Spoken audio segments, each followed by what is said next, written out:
Welcome to Gone Fishing, a show diving into the cybersecurity threats that surround our highly connected lives.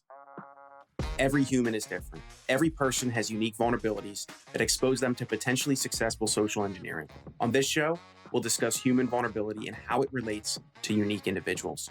I'm Connor Swalm, CEO of Phin Security, and welcome to Gone Fishing. Hey everyone, welcome back to another episode of Gone Fishing. I'm your host, Connor, CEO at Phin, and I am joined by the wonderful Jeff Benedetti, SVP of Sales at CyberQP. I've known Jeff for quite a while. So Jeff, how are you? I'm great. It's great to see you, Connor. Thanks for having me on your podcast today. It's awesome. Oh, anytime. I figured we might as well turn any of the conversations we have all the time into some kind of content that other people can listen in on. Yeah, I know for sure. Let's do it. It's great. For folks who don't know who you are or haven't had the pleasure of meeting you, could you just give a brief introduction about yourself and what you do today? Yeah, no, definitely. So I currently I run sales and success here at CyberQP, Privilege Access Management, Help Desk Automation company. We work with managed service providers to improve their security posture, their efficiency, and help them scale go to market. I've been in the MSP space for a decade now in technology, go to market, leadership, sales, marketing, all that good stuff for almost 20 years. I'm actually working on my 20th year right now. So age is just a number. But yeah, I've been in it for a little bit. Was at Data for 5 years when Austin McCall was there. So saw the growth of that. And then was at Scout Cybersecurity where I ran sales and marketing. We were acquired by Barracuda MSP. Here I am at CyberQP. So life is good. That's awesome. What's the toughest thing you've learned growing a sales organization across your 20-year history? The toughest thing I learned is that you need to focus on the company culture, but you also work for the company.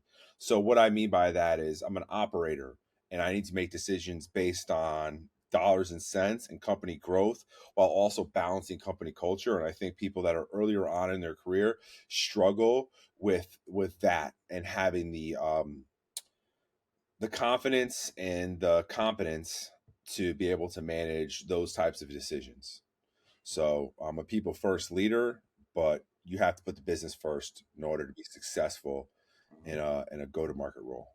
I imagine it's really hard to get sales culture right. Well, not only company culture, but like the culture in your sales org right too. What are some like common mistakes you've seen people make, or just some ways they do it wrong that you end up not getting the results you want because your culture, your bedrock isn't as solid as it needs to be? Yeah. Well, I think it's two things. Number one, it's communication, right? So what I do is I'm constantly soliciting feedback and I actually do my best to empower my team to tell me I don't want to hear everything's great. I want to hear what's not working. I want to hear what your challenges are. I want to hear when you wake up in the morning what you're frustrated about, right? Because that allows me to go solve problems. And then the other thing on defining a culture is the why. Why are we making changes? Why are we doing these things? And why is it important to the business? Now, recognition is important. Actually, people are typically motivated in three ways. All right. Number one is recognition. Number two is career development or career growth. And especially for sales folks, financial recognition is also important. So identifying what's important to each person and building your company culture around that.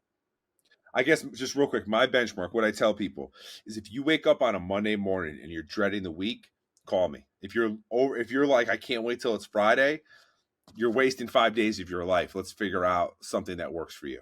That is a really good benchmark. I'd be interested to hear your perspective on this. I had an early mentor of mine say, when we're hiring our first salesperson, ask them what kind of car they drive. And if they don't say something flashy, like I drive a BMW or a Mercedes or like a Lincoln or something like that, then this person's not motivated enough by money. Stay away from them. What are your thoughts on like that? No, I ask this on every single interview. What's your motivation? Right? I want to win. I want to succeed. I want to develop. I want to get better. I want to improve my quality of life financially. I like people that, have something to prove. But I don't ask what car they drive. I don't. I want them if a car is how they like if a nicer car is a measurement of their success, I want them to get the best car possible working working with me. Me, I'll drive my 2016 Honda Accord into the ground, and you won't catch me buying a new one. Yeah, we'll get to events one day. So, one of the most important things you could do as an organization is grow your go-to-market. Right, demand gen solves all problems is something I say all the time. Everyone says revenue solves all problems. I'm like, what really solves your problems is generating way more demand, because then you get to choose who you do business with and who you don't do business with. So, how, like, what are the big parts of a go-to-market strategy? How do you start from ground zero and work your way up, and what does it look like at different Yeah, sizes of organizations? yeah. So at Datto, I got there when we had 2,000 partners. So wasn't it? And we had a product that was at the right place at the right time, built by a product led CEO. A lot of similarities here at CyberQP. What you need to do first, though, is if someone is, or if an organization is really successful with that, buying that service and reselling it or use it internally, talk to them and figure out why. And then figure out what their profile is and their characteristics are and work backwards from there. Like I always say, start with the money. Your job is, as a business, is to generate revenue. We'll start where the money's coming from and work your way backwards, versus a lot of times people look at the top of the funnel, or marketing messaging or strategies or events or lead gen, and you don't know who's there, right? You don't know where you're going. If you start with what is successful and work your way up, bottoms up approach, I've seen that work more effectively and efficiently than top down. Like we know our sweet spot here at CyberQP.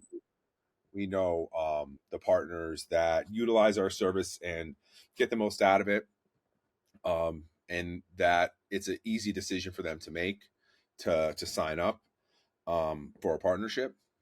But um, there's businesses of all shapes and sizes. And back to demand gen. Demand gen, don't take this the wrong way, it doesn't solve all problems, because it needs to be execution. It needs to be the right demand gen paired up with the right sales process, paired up with an experience that supports best in class for your organization.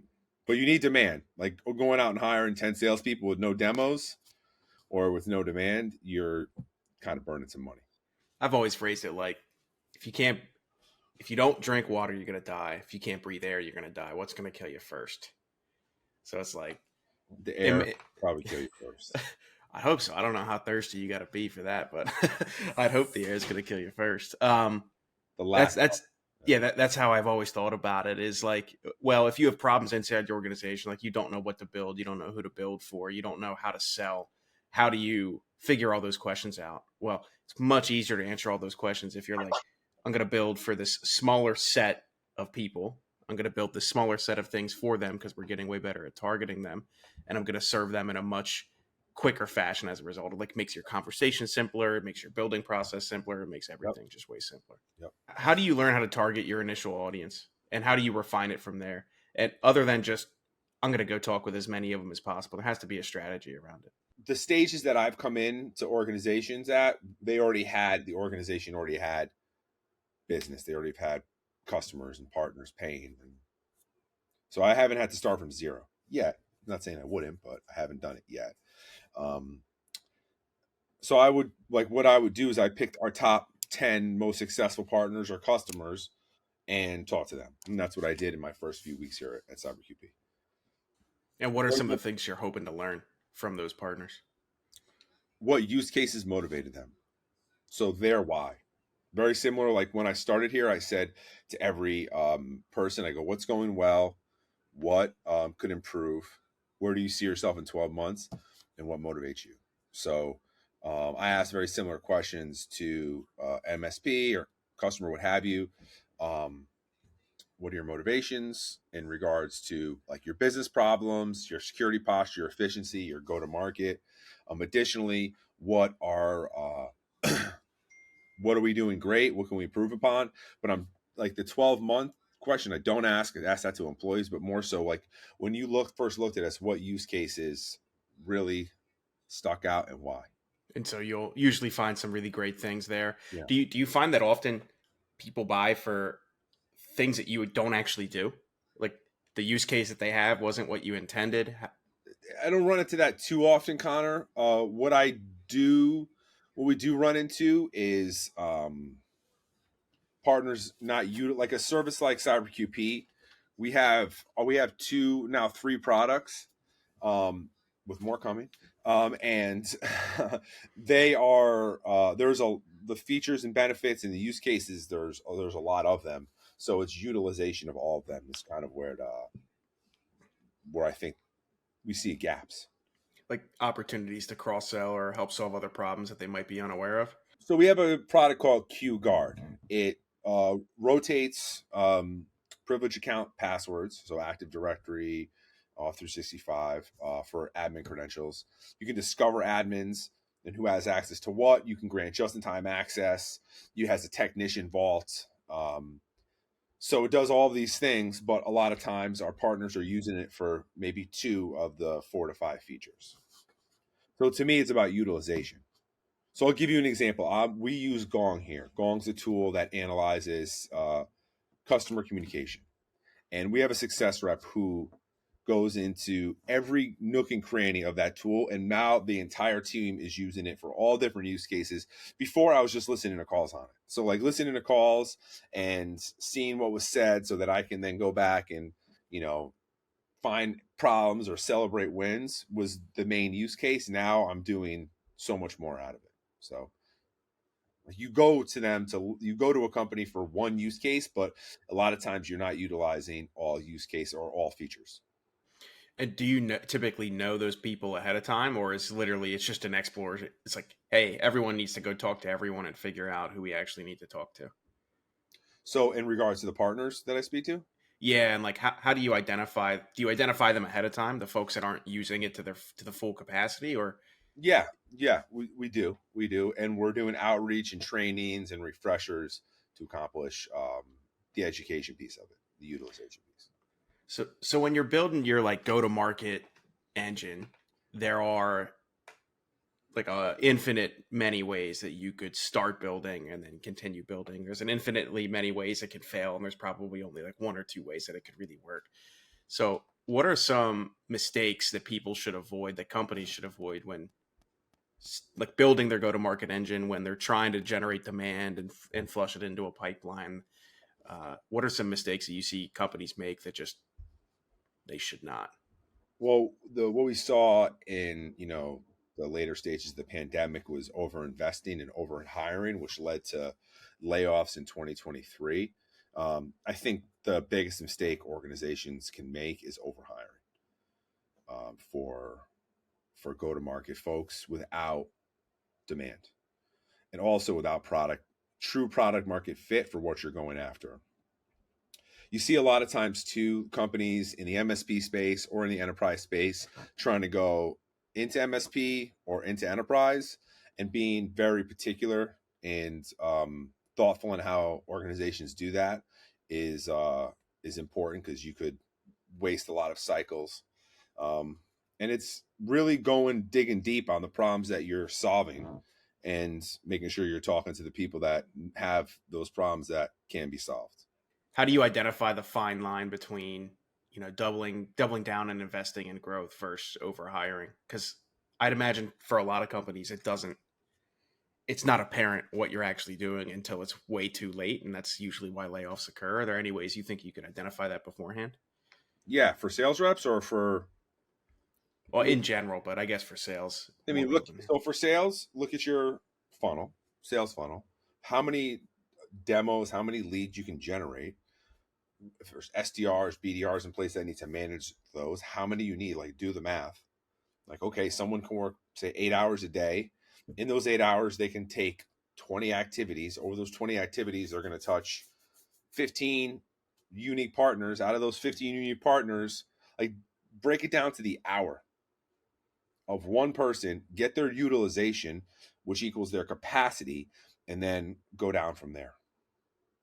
So if I know I can create, say, 50 demos per AE per month, and we'll have, say, 40 of them show up, 3 of those will get rescheduled. There's approximately 20 working days in the month. You have holidays, vacations, days off. So on average, say 17, right? How much can that person handle in one day, including follow-ups, next steps, customer service, admin, all those types of things. But you have to start with the demand.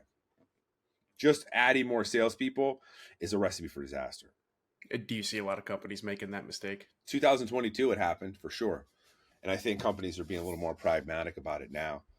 But it all starts, in my opinion, product market fit, then demand. Product market fit, then demand. Yeah. And super fortunate here at CyberQP. Our founders are super strong on product and operations and go to market. And they started with that foundation. And, we are out there sponsoring large events, working with organizations like yourself or Phin, co-marketing events. Like, we're super proactive in the community. That's awesome. For folks who wanted to learn more about you or CyberQP, where would you suggest they go? Go to my LinkedIn, Jeff Benedetti, or our website, cyberqp.com. Awesome. For folks listening or watching, we'll have links to both of those in the show notes, so you can connect with Jeff or you can connect with CyberQP. Awesome. And Jeff, it was a blast chatting with you. Always a pleasure.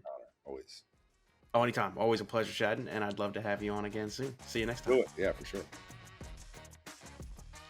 As always, everyone, thanks so much for tuning in to Gone Fishing. If you want to find out more about high-quality security awareness training campaigns, how to launch them in ways that actually engage employees to change their habits, then check us out, Phin Security, at finsec.io. That's PHINSEC.io, or click all of the wonderful links in our show notes. Thanks for fishing with me today, and we'll see you next time.